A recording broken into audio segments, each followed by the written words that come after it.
Film की शुरुआत होती है सोयन से, जो अपने शहर अपनी मॉम की तबीयत पूछने के लिए जा रही थी, पर रास्ते में ही उसका फोन गुम हो जाता है। इसलिए घर आकर वो सबसे पहले घर का पुराना लैंडलाइन एक्टिवेट करती है और उससे अपने फोन पर कॉल करती है। पर फोन रिसीव करने वाला आदमी कहता है कि तुम्हारा फोन वापस करने के बदले मुझे इनाम चाहिए। ये सुनकर सोयन फोन काट देती है और डिसाइड करती है कि वो नया फोन ले लेगी। इतनी देर में जो लैंडलाइन उसने अभी एक्टिवेट किया था, उस पर किसी यंग सोक नामी लड़की की कॉल आती है, जो कह रही थी तुमने ठीक कहा था, मॉम के बारे में वो सच में बहुत बुरी है। सोयन उसकी बात समझ नहीं पाती और पता चलता है कि वो लड़की सोयन को सन ही समझकर बात कर रही थी। सन्ही के बारे में तो सोयन को भी नहीं पता था, इसीलिए वो रॉन्ग नंबर बोलकर फोन काट देती है। जिसके बाद वो चली आई थी अपने मॉम के पास हॉस्पिटल में, जिनको ब्रेन ट्यूमर था। सोयन ज्यादा देर उनके पास नहीं रुकती, क्योंकि वो उन्हें पसंद नहीं करती थी और अपनी डैड की मौत का जिम्मेदार उन्हें समझती थी, जो आज से 20 साल पहले 1999 में मर गए थे। फिर वो घर वापस आ जाती है और एक और बार उसे वही कॉल आती है योंग सियोक की, जिसे वो काट देती है।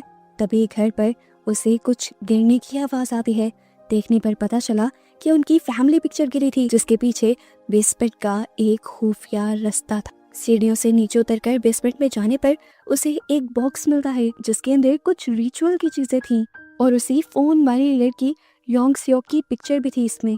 और इस पिक्चर के पीछे डेट लिखी हुई थी 1999 की। इन रिचुअल की चीजों के बारे में जानने के लिए वो अपनी फैमिली फ्रेंड के पास जाती है और इस लड़की योंग सियोक के बारे में पूछती है, तो उसे पता चलता है कि ये लड़की भी 20 साल पहले मारी जा चुकी है। साथ ही उसे ये भी पता चलता है कि उसकी मॉम एक शेमन थी और उन्होंने ही सोयन की फैमिली को ये घर भेजा था। अब सोयन घर जब वापस आ रही होती है तो उसे सुनही नाम का स्टोर दिखता है। वो समझ आती है कि योंग सियोक जरूर इसी स्टोर पर कॉल करने की कोशिश कर रही थी। सोयन घर वापस आ जाती है और दोबारा उसे योंग सियोक की कॉल आती है, जो रोते हुए उसे बता रही थी कि मॉम मुझे जला देंगी। इतने में ही फोन एकदम से कट जाता है और दिखाया जाता है कि योंग सियोक की मॉम सच में उसे जलाने लगी है। लेकिन शॉकिंग चीज हम ये देखते हैं कि उस आग का धुआं सोयन की बेसमेंट से निकल रहा है।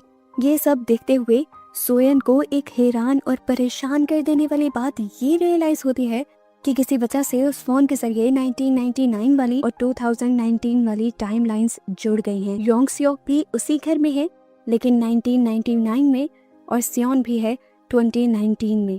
अगले दिन जब योंग सियोक की दोबारा सोयन को कॉल आती है तो यही बात सोयन उसे भी समझाने की कोशिश करती है। वो बताती है कि मुझे अपने घर पर तुम्हारी डायरी और तुम्हारी पिक्चर मिली है। बात अजीब है, शायद तुम यकीन न करो, लेकिन इस टाइम हम दोनों एक ही घर में हैं, लेकिन अलग अलग वक्त में। तुम 1999 में हो और मैं 2019 में। हम दोनों की टाइमलाइंस मिल चुकी हैं। अब क्योंकि योंग सियोक को उसकी बातें समझ नहीं आ रही थी, तो वो रॉन्ग नंबर कहकर काटने की कोशिश करती है एक कॉल। तो सोयन फौरन उसे रोककर कहती है आज 18 अक्टूबर है। 18 अक्टूबर 1999 को एक बहुत बड़ा प्लेन क्रैश हुआ था। ये कहकर वो फोन काट देती है। फाइनली अब हमें योंग सियोक की दुनिया दिखाई जाती है। उसकी मॉम उसे अजीबोगरीब चीजें खाने पर मजबूर कर रही थी और हमें पता चलता है कि योंग सियोक की मेंटल कंडीशन भी ठीक नहीं है, इसीलिए वो काफी अरसा मेंटल हॉस्पिटल में भी रहकर आई थी। इस टाइम योंग सियोक की मॉम उससे कहती हैं तुम मेरी बस बात मानकर चलती रहो, फिर एक दिन हम इस घर से भी चले जाएंगे और उस दिन तुम बिल्कुल ठीक हो जाओगी। इस दौरान ये दोनों टीवी देख रहे थे और योंग सियोक उसी प्लेन क्रैश की न्यूज सुनती है, जिसके बारे में सोयन ने उसे बताया था, और ये देखकर वो शॉक रह जाती है और उसे भी सोयन की बातों पर यकीन आने लगता है। अब क्योंकि उसे सोयन पर यकीन आ गया था, इसीलिए वो दोबारा सोयन को कॉल करती है और ये दोनों अपनी लाइफ की बहुत सी बातें एक दूसरे से शेयर करने लग जाते हैं। योंग सियोक उसे बताती है कि मेरी मॉम पागल हैं, मेरे ऊपर रिचुअल करती हैं। उनको लगता है कि मेरी बीमारी रिचुअल्स करने से ठीक हो जाएगी, इसी वजह से वो अपनी मॉम से नफरत करती है। सोयन भी बताती है कि मैं भी अपनी मॉम से नफरत करती हूँ, क्योंकि उनकी वजह से मेरे डैड मारे गए थे। मेरी मॉम की लापरवाही की वजह से गैस स्टोव खुले रहे और फिर घर में आग लग गई, जिस आग में मेरे डैड मारे गए। अगले दिन हम देखते हैं कि 1999 में इस घर को विजिट करने के लिए सोयन की फैमिली आती है।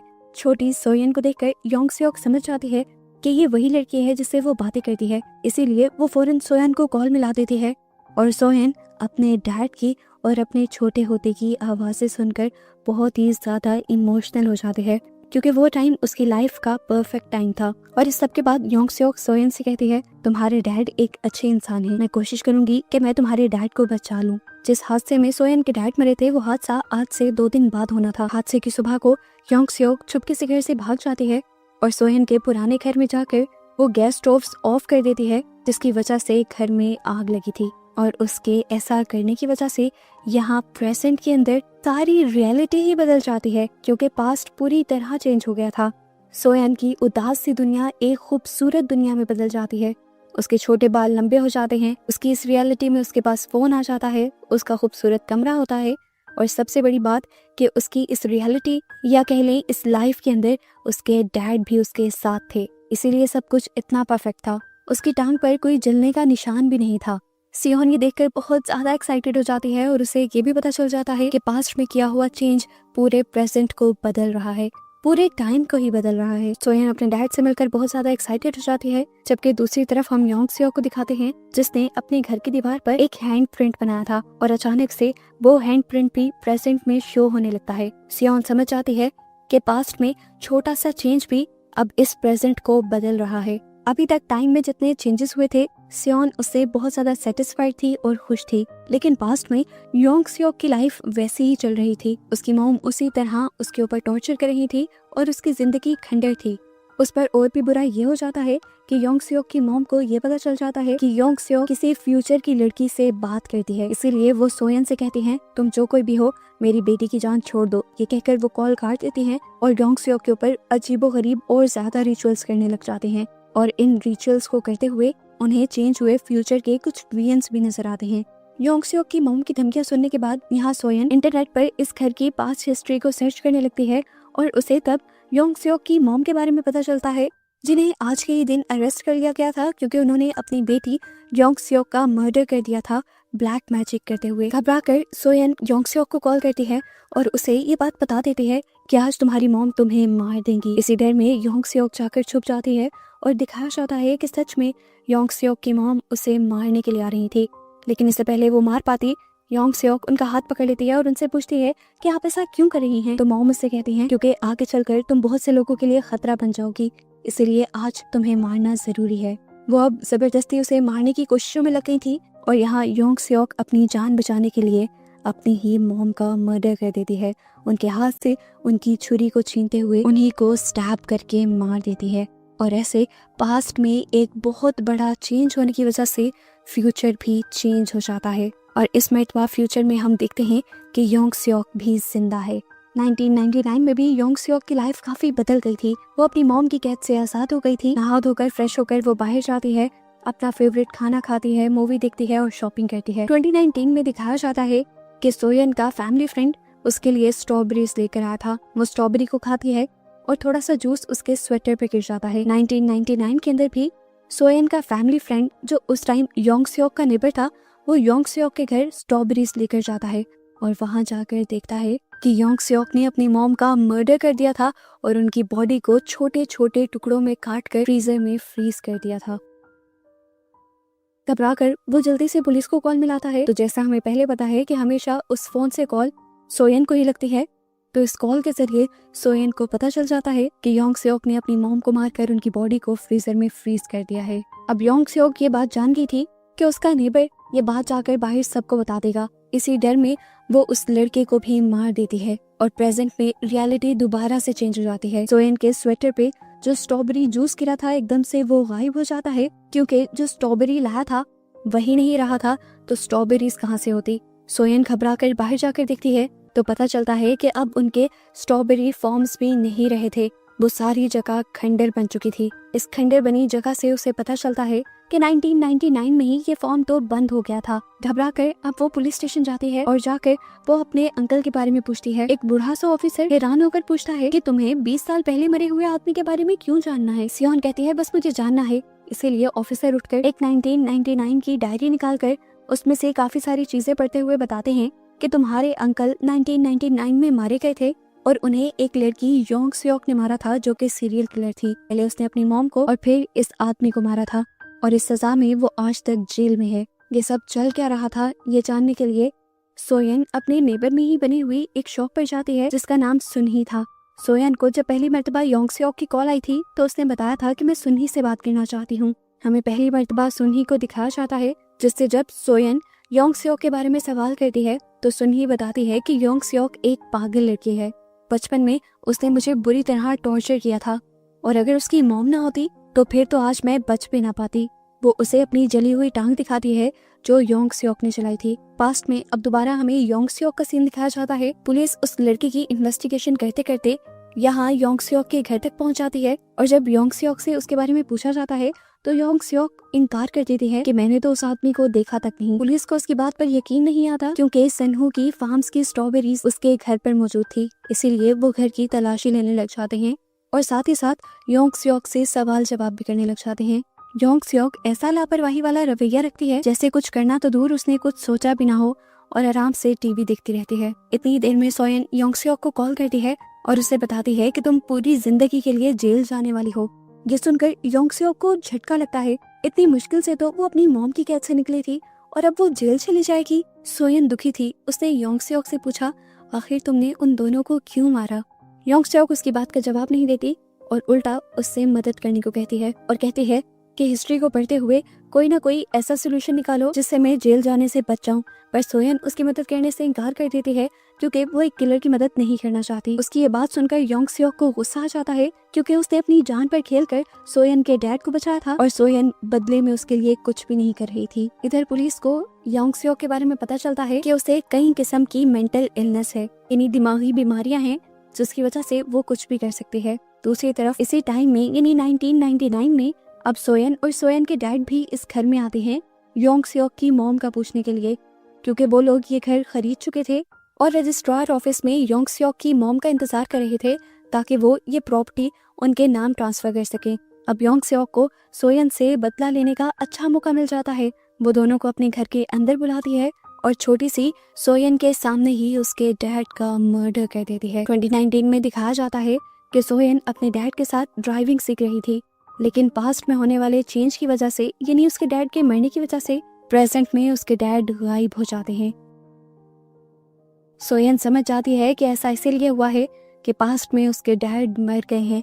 वो रोते हुए अपने उसी घर में आ जाती है और देखती है कि उसका घर दोबारा से खंडर बन गया है और इस मर्तबा तो इस घर में उसकी कोई चीज भी नहीं थी क्योंकि उसके डैड के मरते ही ये घर कभी उनके नाम ट्रांसफर हुआ ही नहीं था। हैरान कर देने वाली बात ये थी कि इस घर में अभी भी वो फोन रखा हुआ था और जमीन पर खून से लिखा हुआ था, सोयन इस फोन को उठाओ। सोयन फोन उठाकर जोर जोर से चिल्लाने लग जाती है कि आखिर क्यों किया ये तुमने मेरे साथ? योंग सियोक कहती है, मैंने तुम्हारी मदद की थी, तुमने मेरी मदद करने से मना किया तो बस मैंने अपना बदला ले लिया। अब 8 साल की छोटी बच्ची जो कि तुम ही हो वो मेरे सामने बैठी हुई है।